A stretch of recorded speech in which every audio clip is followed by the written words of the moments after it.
माहीन बेटा, ये पैसे रख लो, कुछ ले लेना अपने लिए ईद पर। अरे नहीं नहीं आंटी, रहने दें, इसकी क्या जरूरत है। अरे नहीं नहीं बेटा, रख लो ना, कोई बात नहीं, ईदी है तुम्हारी, तुम रखो ये।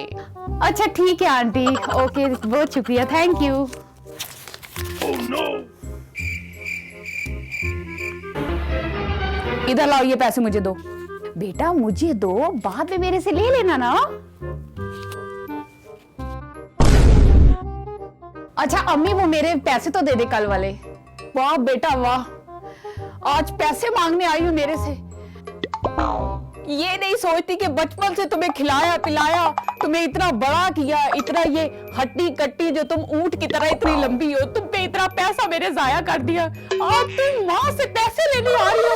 खुदा का खौफ करो, मैं मर क्यों नहीं गई? ये सुनने से पहले या अल्लाह मैं मर क्यों नहीं गई? या मुझे जहर दे दो, मुझे मार दो, काट दो, मुझे जला दो। आज मेरी औलाद मुझसे पैसे मांगने आ रही है। ले लो ये पैसे, ले लो और दूर हो जाओ मेरी नजरों से, तुमने मुझे गिरा दिया अपनी नजरों में। अच्छा रहने दे, मुझे नहीं चाहिए, आप अपने पास ही रखें।